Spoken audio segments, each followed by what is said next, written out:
Hello प्यारे बच्चों, चलिए स्टार्ट करते हैं class 12 chapter first relation and function exercise 1.1 का इंट्रोडक्शन पार्ट इस वीडियो में कवर करेंगे।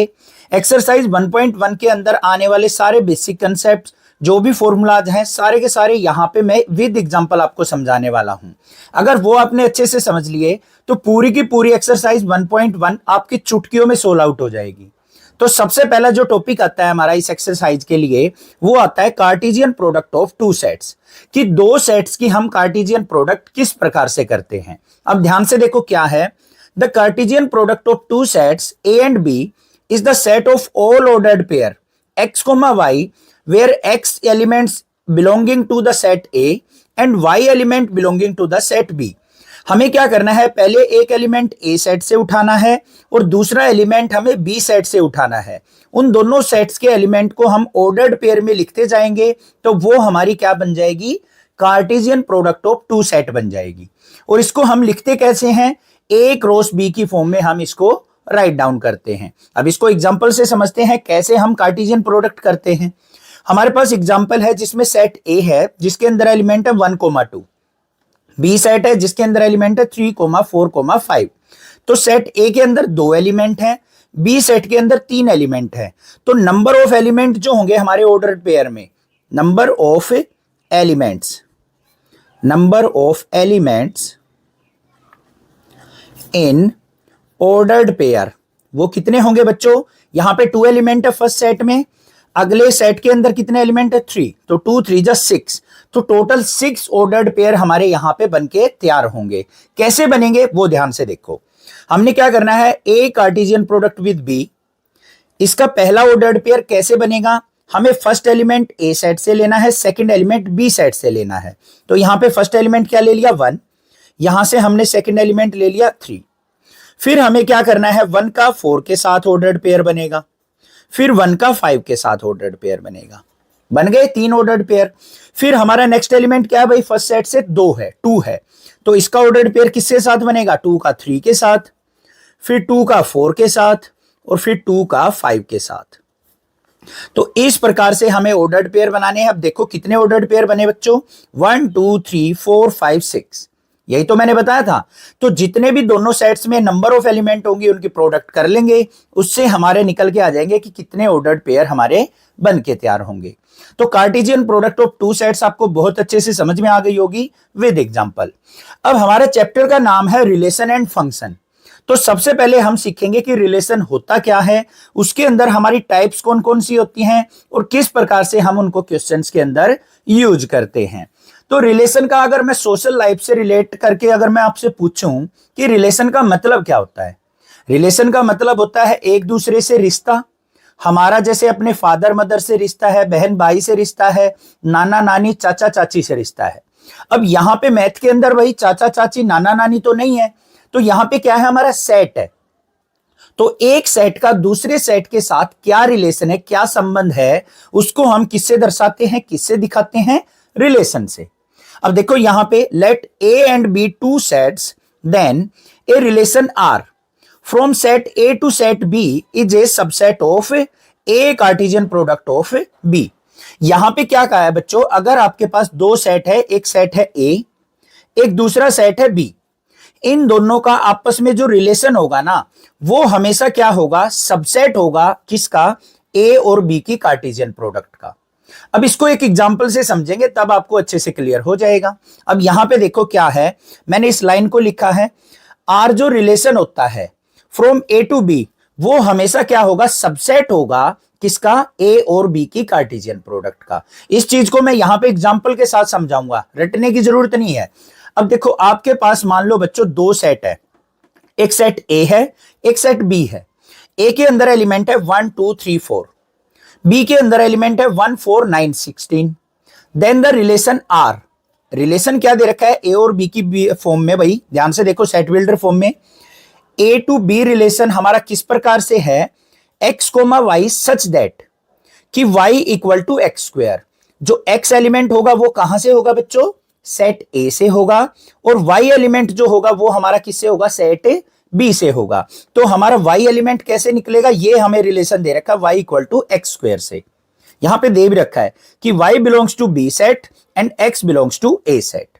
अब देखो यहां पे सबसे पहले हमें क्या करना है, यहां पे y equal to x square है, x की वैल्यू पुट करो। यहां पे x की वैल्यू मैंने मान लिया 1 पुट की, y इक्वल टू 1 का स्क्वायर, तो y की वैल्यू क्या आ गई भाई 1 आ गई। फिर मैंने क्या किया, x की वैल्यू 2 पुट की, तो y इक्वल टू 2 का स्क्वायर, तो y की वैल्यू क्या आ गई भाई 2 का स्क्वायर कितना हो गया 4। फिर मैंने x की वैल्यू क्या पुट की 3, तो y इक्वल टू 3 का स्क्वायर, तो y इक्वल टू क्या आ गया 9। फिर मैंने क्या किया, x की वैल्यू 4 पुट की, तो 4 का स्क्वायर, तो y की वैल्यू क्या आ गई 16। समझ में आई बात। x की वैल्यू मैंने पहले क्या पुट की 1 इस रिलेशन के अंदर, थोड़ा सा समझने की जरूरत है, घबराने की जरूरत नहीं है। फिर मैंने x की वैल्यू 2 पुट की, फिर 3 पुट की, फिर 4 पुट की। रिजल्ट क्या मिल गए मुझे, y की वैल्यू 1 मिली, y की वैल्यू 4 मिली, y की वैल्यू 9 मिली, y की वैल्यू 16 मिली। तो मेरे जो ऑर्डर्ड पेयर बने भाई रिलेशन के, वो कौन कौन से बने, ध्यान से देखो। x की वैल्यू 1 पुट की, तो y की वैल्यू क्या मिली 1 मिली। फिर मैंने क्या किया, x की वैल्यू 2 पुट की, तो y की वैल्यू 4 मिली। फिर x की वैल्यू 3 पुट की, तो y की वैल्यू 9 मिली। फिर x की वैल्यू 4 पुट की, तो y की वैल्यू मुझे 16 मिली। यही तो ऑर्डर्ड पेयर मिले, किसके, रिलेशन के। ठीक है। अब अगर मैं आपसे पूछ लूं कि a और b की कार्टेशियन प्रोडक्ट के अंदर कौन कौन से सेट आएंगे, बनाने लग जाओ एक बार। अगर मैं बनाने लगूं यहां पे, तो 4 4 जा 16 ऑर्डर्ड पेयर बनेंगे। किसके, पहले 1 का इनके साथ बनेगा 1 1, फिर 1 4, फिर 1 9, फिर 1 16, फिर 2 के साथ बनेगा 2 1, 2 4, 2 9, 2 16 बनेंगे या नहीं। फिर हमारा किसके साथ बनेगा 3 1, 3 4, 3 9, फिर 3 16, और लास्ट में क्या बनेगा बच्चों 4 1, 4 4, 4 9 और 4 16। ये हमारे टोटल ऑर्डर्ड पेयर बन के तैयार होंगे या नहीं होंगे, 16 होंगे। अब मैंने क्या कहा था कि जो रिलेशन होगा ना, वो हमेशा A क्रॉस B का सबसेट होगा। अब ध्यान से देखो, ये चारों के चारों ऑर्डर्ड पेयर इसमें लाई कर रहे हैं या नहीं, 1 1 भी लाई कर रहा है, ये रहा हमारा 1 1, 2 4 ये रहा, 3 9 ये रहा, 4 16 ये रहा। तो ये चारों के चारों ऑर्डर्ड पेयर हमारे ए कार्टेशियन प्रोडक्ट बी के अंदर लाई कर रहे हैं। तो यहां से हम लिख सकते हैं कि रिलेशन जो होगा हमेशा सबसेट होगा ए कार्टेशियन प्रोडक्ट बी का। ये चीज आपको समझ में आ गई, कैसे हमें रिलेशन से यहां पे अपना सेट्स बनाना है और किस प्रकार से हमें कार्टेशियन प्रोडक्ट लिखनी है, वो चीजें आपको यहां से क्लियर हो गई होंगी। बाकी इजी इजी से रिलेशन आएंगे। कई बार यहां पे आ जाता है कि y इक्वल टू क्या है x माइनस 2, ये रिलेशन दे रखा है, y equal to x cube दे रखा हो, y equal to under root x दे रखा हो। सिंपल सिंपल से रिलेशन आपको यहां पे एक्सरसाइज के अंदर देखने को मिल जाएंगे। चलिए नेक्स्ट पेज पे देखते हैं आगे क्या टॉपिक आता है। नेक्स्ट जो पॉइंट आता है हमारा, वो आता है number of possible relations from A to B will be 2 की पावर n। ये इंपॉर्टेंट बात है, अपना नोट डाउन कर लेना इसको। ऐसे मैंने छोटे छोटे पॉइंट्स जो हैं इंपॉर्टेंट पॉइंट है वो बना के लिख रखे हैं। यहां पे क्या कहा है, अगर मान लो आपके पास दो सेट है ए और बी, उन दोनों के बीच में maximum number of possible relation जो होंगे ना, वो हमेशा किससे डिनोट होंगे भाई 2 की पावर n से। अब आपके माइंड में आ रहा होगा कि सर ये n क्या होता है, यहां पे बताया है मैंने, n इक्वल टू क्या होता है, number of elements in A cartesian product with B. अभी अभी हमने लास्ट पेज पे देखा था ए और बी की कार्टेशियन प्रोडक्ट के अंदर हमारे यहां पे कितने एलिमेंट्स थे भाई, 16 एलिमेंट्स थे। तो यहां पे 2 की पावर 16 हमारे क्या हो सकते हैं, पॉसिबल रिलेशन हो सकते हैं किसके बीच में, ए और बी के बीच में। क्लियर हो गई बात, समझ में आ गया। अब उससे आगे आता है हमारा methods of writing a relation, कि हम रिलेशन को किस प्रकार से लिख सकते हैं। हमारे पास जैसे क्लास 11th में था, सेट को लिखने के दो तरीके थे, एक तो रोस्टर फॉर्म थी, एक सेट बिल्डर फॉर्म थी। सेम वही मेथड हमारे यहां पे है किसी भी रिलेशन को राइट डाउन करने के। तो देखो क्या है, a relation can be represented either in roster form और इन सेट बिल्डर फॉर्म। अब सेट बिल्डर फॉर्म कौन सी होती है बच्चों, जो हमारी वर्ड्स की फॉर्म में लिखी जाती है उसको हम सेट बिल्डर फॉर्म कहते हैं, और जो हमारी एलिमेंट्स की फॉर्म में लिखी जाती है उसको हम रोस्टर फॉर्म कहते हैं। अब देखो क्या है, मान लो आपके पास दो सेट है ए और B set, then the relation R. Relation एक तो ऐसे लिखा जाएगा कि ए और बी के बीच में रिलेशन कैसे है कि x, y such that y equal to x square. y element जो है सेट बी से लिया जाएगा, x एलिमेंट सेट ए से बिलोंग करेगा। तो इस टाइप में लिखा हुआ हमारा रिलेशन होगा वो कौन सा होगा, सेट बिल्डर फॉर्म। और इनका हम ऑर्डर्ड पेयर अगर बनाते हैं तो क्या बना था भाई, 1 1 2 4 3 9 4 16। तो ये हमारी फॉर्म क्या कहलाएगी, रोस्टर फॉर्म कहलाएगी। समझ में आ गई बात, क्लियर है। अब यहां पे ध्यान से देखो और क्या दे रखा है, क्लास 11th का ही टॉपिक है, डोमेन, रेंज और को डोमेन ऑफ ए रिलेशन। कि किसी भी रिलेशन की डोमेन क्या होगी, रेंज क्या होगी और को डोमेन क्या होगी। बड़ी सिंपल सी भाषा में मैंने यहां पे लिख रखा है, ध्यान से देख लो। सबसे पहले बात करेंगे डोमेन की। Domain of a relation R is the set of all first element of the order pair belonging to relation. अब हमारे पास रिलेशन क्या था, ये रिलेशन के अंदर ऑर्डर्ड पेयर आए थे भाई। इसके अंदर जो हमारे ऑर्डर्ड पेयर है ना, ये फर्स्ट ऑर्डर्ड पेयर है, ये सेकंड, ये थर्ड, ये 4 ऑर्डर्ड पेयर है। इन चारों ऑर्डर्ड पेयर का जो पहला एलिमेंट होगा वो हमारा क्या कहलाएगा, डोमेन। तो इस क्वेश्चन के अंदर मैं बात करूं तो डोमेन के अंदर हमारे कौन कौन से एलिमेंट आ जाएंगे भाई, जल्दी सोचो। फर्स्ट एलिमेंट क्या है, 1, फिर 2 है, फिर 3 है, फिर 4 है। तो ये क्या हो गई हमारी डोमेन ऑफ द रिलेशन। फिर बात करेंगे रेंज। रेंज का मतलब क्या होता है, range of a relation R is the set of all second element of ordered pair belonging to relation. अब इस रिलेशन के अंदर जो ऑर्डर्ड पेयर है, इसमें जो सेकंड एलिमेंट होगा ना वो हमारा क्या कहलाएगा, रेंज कहलाएगा। तो यहां पे हम बात कर लेते हैं रेंज की।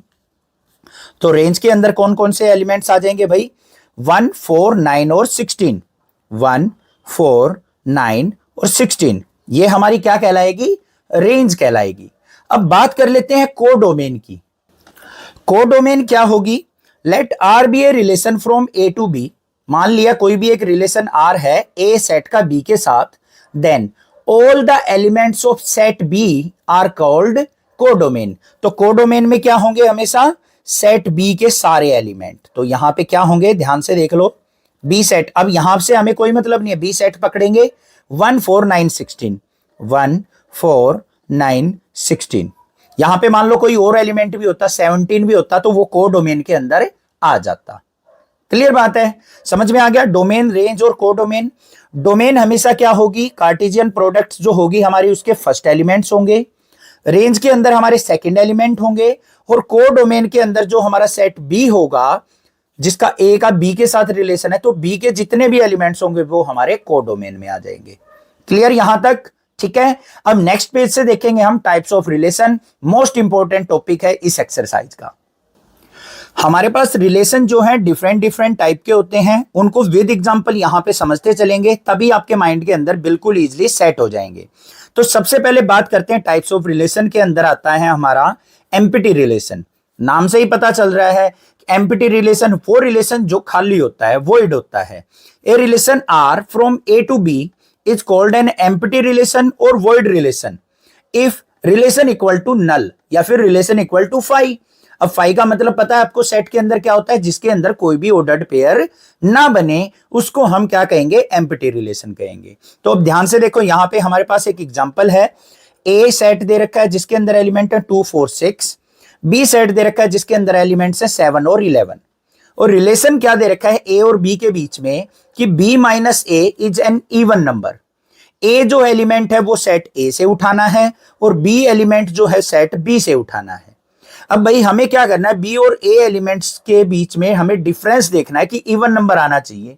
देखो ध्यान से, 7 में से अगर मैं 2 सब्ट्रैक्ट करता हूं बच्चों तो कितना आएगा, 5 आएगा। 11 में से 4 सब्ट्रैक्ट किया मैंने तो मेरे पास 7 आ गया। 11 में से 6 सब्ट्रैक्ट किया तो कितना आ गया, 5 आ गया। 11 में से मान लो मैंने 2 सब्ट्रैक्ट किया तो कितना आ गया, 9 आ गया। तो ये रिजल्ट आ रहे हैं मेरे पास, ये रिजल्ट। क्या ये रिजल्ट कोई इवन नंबर आ रहा है हमारे पास, नहीं आ रहा है। तो रिलेशन जो होगा हमारा, यहां पे रिलेशन में कोई भी ऑर्डर्ड पेयर नहीं बनेगा, तो वो क्या रह जाएगा, यहां पे नल रह जाएगा, खाली रह जाएगा, कोई भी हमारे पास रिजल्ट देखने को नहीं मिलेगा। तो इस टाइप के रिलेशन को हम क्या कहते हैं बच्चों, एम्प्टी रिलेशन कहते हैं। ठीक है, आगे चलते हैं सेकंड वाले पे। सेकंड क्या है, यूनिवर्सल रिलेशन। कि किस रिलेशन को हम यूनिवर्सल रिलेशन कहेंगे। A relation is said to be universal if each element of set A is related to every element of set B। अगर मान लो आपके पास दो सेट दे रखे हैं, एक सेट ए दे रखा है, एक सेट बी दे रखा है। अगर सेट ए के सारे एलिमेंट बी के साथ रिलेट करते हैं, आपस में कॉन्टेक्ट रखते हैं, संबंध रखते हैं, तो उसको हम यूनिवर्सल रिलेशन कहेंगे। अब कैसे, देखो, ए के अंदर एलिमेंट है 1 3, बी के अंदर है 5 7 9, और रिलेशन क्या दे रखा है कि b minus A is an even number, कि अगर b और a का हम डिफरेंस देखते हैं तो इवन नंबर निकल के आता है। तो देखो, पहला 5 का और 1 का डिफरेंस देखेंगे, क्या आएगा, 4 आएगा। फिर 5 का और 3 का डिफरेंस देखो, 2 आया, दोनों इवन नंबर आ गए। फिर ऐसे ही हम 7 का 1 का देखेंगे, इससे हमारा इवन नंबर आ गया। फिर 7 माइनस 3 किया, फिर भी इवन नंबर आ गया।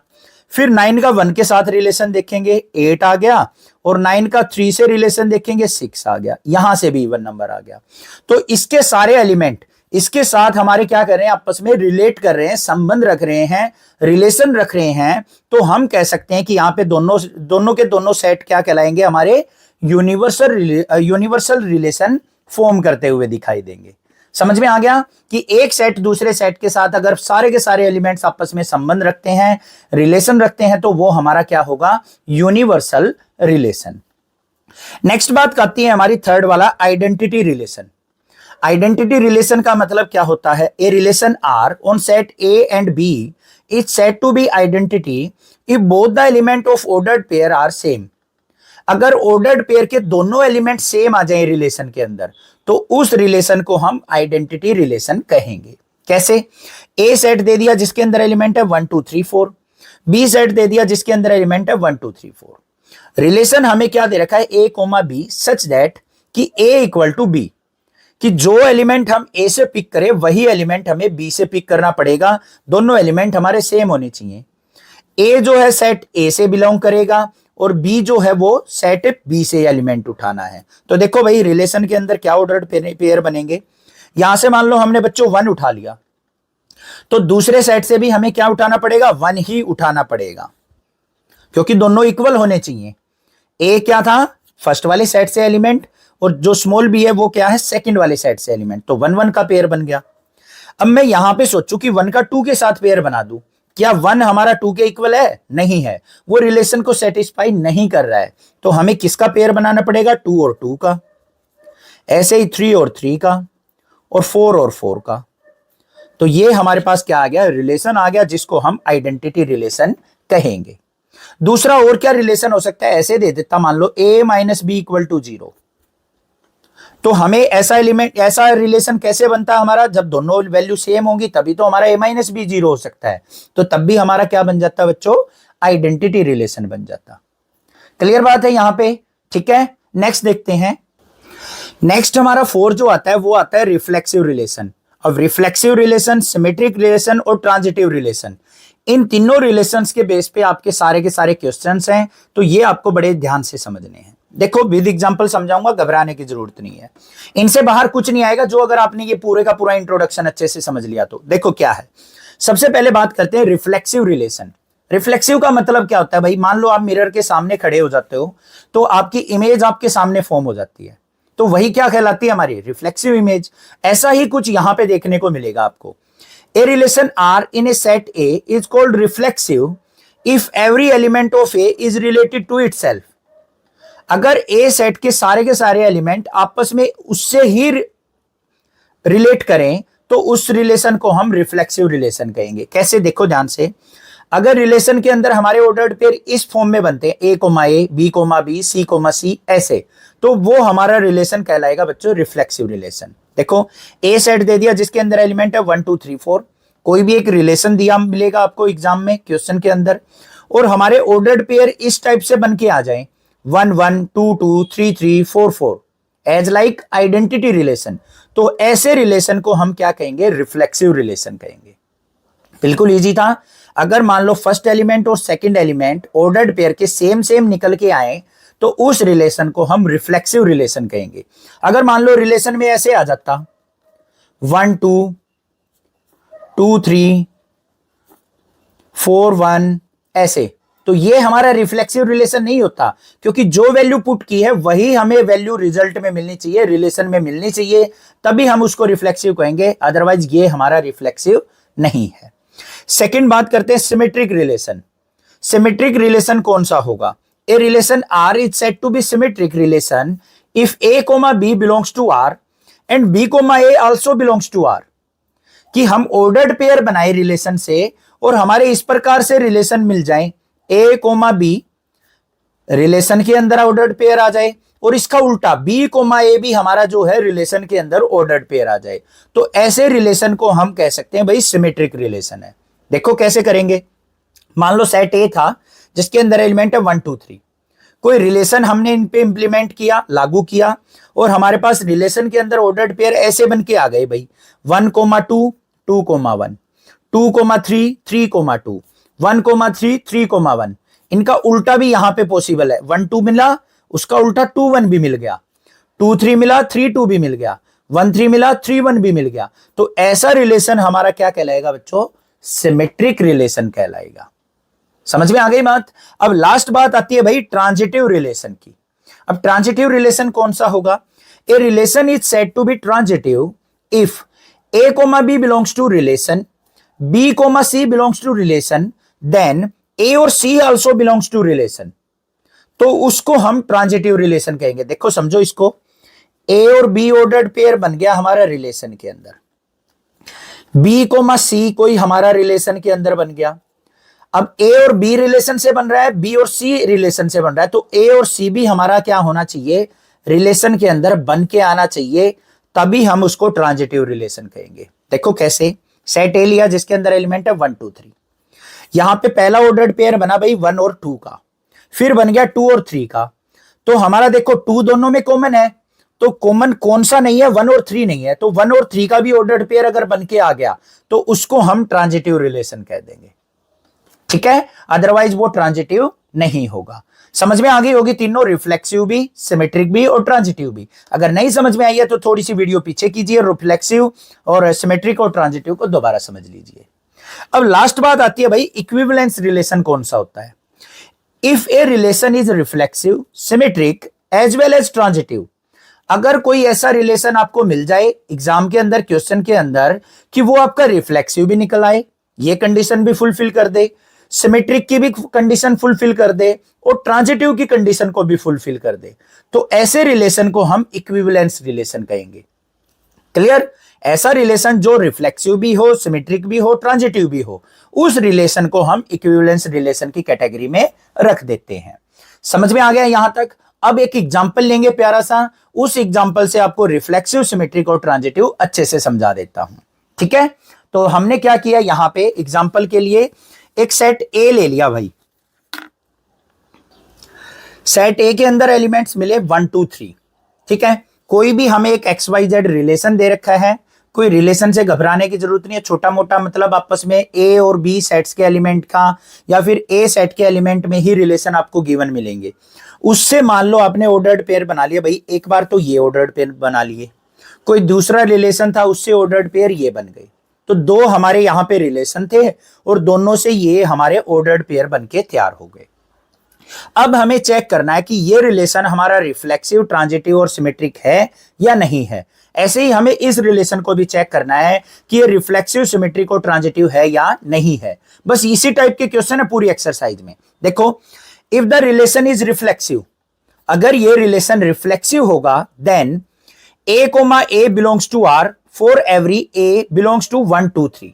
अब ए सेट के अंदर क्या है? 1 2 3 एलिमेंट्स है, तो इन सभी की डुप्लीकेट कॉपी जो हम वैल्यू पुट करें वही हमारी यहां पे रिलेशन के अंदर नजर आनी चाहिए, तभी हम क्या कह सकते हैं ये हमारा रिफ्लेक्सिव है।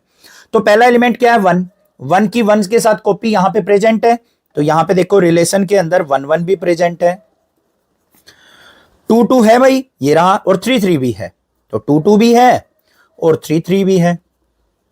इसका मतलब क्या है? हम कह सकते हैं कि हमारी A comma A belongs to relation है, सो रिलेशन क्या होगा? Is reflexive. बस ये लिखना है। आ गया ना समझ में? ऐसे हमारे यहाँ पे पेयर 1 1 2 2 3 3 रिलेशन के अंदर ऑर्डर्ड पेयर मिल जाते हैं, तो वो हमारा क्या कहलाएगा, रिफ्लेक्सिव रिलेशन कहलाएगा। अब बात करते हैं सिमेट्रिक की। टू चेक वेदर सिमेट्रिक और नॉट, हमें रिलेशन को चेक करना है कि सिमेट्रिक है या नहीं है, तो हमें कैसा ऑर्डर्ड पेयर देखना पड़ेगा, ये माइंड के अंदर रखना है। ए कोमा बी अगर रिलेशन में है तो बी कोमा ए भी हमारा रिलेशन के अंदर होना चाहिए। अब ध्यान से देखो कैसे, यहां पे आ जाओ 1 कोमा 2 है, वो हमारा क्या है, रिलेशन से बिलोंग कर रहा है, तो इसका उल्टा क्या होगा बच्चों, 2 कोमा 1, चेक करो 2 कोमा 1 भी है, तो यहां पे क्या लिखेंगे हम, 2 कोमा 1 भी हमारा क्या है, बिलोंग्स टू रिलेशन है। ऐसे ही हम यहां पे ध्यान से देखें तो 1 3 भी है और 3 1 भी है, तो यहां पे क्या लिख देंगे हम, 1 3 बिलोंगिंग टू रिलेशन, और इसका उल्टा 3 कोमा 1 भी हमारा क्या है, बिलोंगिंग टू रिलेशन। तो ये हमारा क्या हो जाएगा, आर इज सिमेट्रिक। क्लियर बात है। अब लास्ट बात आ गई भाई ट्रांजिटिव की। अब ट्रांजिटिव है या नहीं है, उसके लिए हमें 3 कंडीशन चेक करनी होती हैं कि A B belongs to R होना चाहिए, B C belongs to R होना चाहिए, और ए सी भी हमारा बिलोंग्स टू आर होना चाहिए। तो उसके लिए हमें क्या करना पड़ेगा, ध्यान से देखो 1 कोमा 2 देखते हैं यहां पे, 1 कोमा 2 बिलोंग्स टू रिलेशन है, ये रहा, देखो ध्यान से। फिर 2 कोमा 3 भी हमारा रिलेशन से बिलोंग कर रहा है, 2 कोमा 3 बिलोंग्स टू रिलेशन है। अब इनमें कॉमन एलिमेंट देखो भाई, 2 कॉमन है, तो और किसका ऑर्डर्ड पेयर, 1 और 3 का भी ऑर्डर्ड पेयर हमारा रिलेशन के अंदर होना चाहिए। तो 1 और 3 को चेक कर लेते हैं, 1 और 3 भी है रिलेशन के अंदर, तो 1 3 भी बिलोंगिंग टू रिलेशन है। तो हम यहां पे क्या लिख सकते हैं, R is transitive, R is transitive. अगर मान लो 1 कोमा 2 रिलेशन में मिल जाता, 2 कोमा 3 रिलेशन में मिल जाता, 1 3 नहीं होता यहां पे, तो हम लिख देते कि आर हमारा रिलेशन जो है वो ट्रांजिटिव नहीं है। ठीक है। अब मान लो एक और हमने रिलेशन लिया कोई, और उसके ऑर्डर्ड पेयर इस प्रकार से बन गए। अब यहां पे बात करें 1 1 2 2 3 3 है, तो ये क्या है, हमारा रिफ्लेक्सिव है, पहली कंडीशन क्लियर। फिर बात करेंगे हम सिमेट्रिक की। सिमेट्रिक के अंदर क्या होगा भाई, 1 कोमा 2 है तो 2 कोमा 1 होना चाहिए। यहां पे देखेंगे हम 1 कोमा 2 है, 2 कोमा 1 नहीं है इसमें, 1 कोमा 3 है, 3 कोमा 1 भी नहीं है इसमें, 2 कोमा 3 है, 3 कोमा 2 भी नहीं है यहां पे। तो हमारा क्या हो जाएगा, R is not symmetric. Clear बात। ठीक है, ये हमारा ट्रांजिटिव जरूर होगा। 1 कोमा 2 है, 1 कोमा 2 बिलोंग्स टू आर है, 2 कोमा 3 बिलोंग्स टू आर है, ये कॉमन हो गया, तो 1 और 3 भी हमारा क्या है, बिलोंग्स टू आर है। तो ये हमारा ट्रांजिटिव जरूर हो जाएगा। पता लग गया ना सिमेट्रिक क्यों नहीं है, क्योंकि 1 2 है, 1 2 बिलोंग्स टू रिलेशन है, बट इसका उल्टा 2 comma 1 not belongs to relation, ये रिलेशन में नहीं है। ऐसे ही 2 कोमा 3 बिलोंग्स टू रिलेशन है, बट इसका 3 कोमा 2 बिलोंग्स टू रिलेशन नहीं है। ऐसे ही हमारा 1 कोमा 3 बिलोंग्स टू रिलेशन है, इसका उल्टा 3 comma 1 not belongs to relation है। तो ये हमारा क्या होगा, सिमेट्रिक नहीं होगा। 1 1 पे चेक कर मत करना कि 1 1 है, इसका उल्टा 1 1 भी यहीं पे है। ठीक है, ये तो रिफ्लेक्सिव कंडीशन के लिए होता है, ये हमारा ट्रांजिटिव और सिमेट्रिक के लिए मैंने बता दिया। क्लियर हो गया, समझ में आ गया। ये पूरा का पूरा एक्सरसाइज का इंट्रोडक्शन था, इससे बाहर कुछ भी नहीं आएगा। आईआईटी जेईई हो या कोई भी एग्जाम हो, ये आपका सारा का सारा फुल कंसेप्ट था। आपको एग्जांपल्स भी, सारे के सारे एनसीईआरटी क्वेश्चंस भी, सारे के सारे प्रीवियस ईयर क्वेश्चन भी आपको इसी चैनल पे मिल जाएंगे। चैनल को सब्सक्राइब, वीडियो को लाइक जरूर करना, और अपने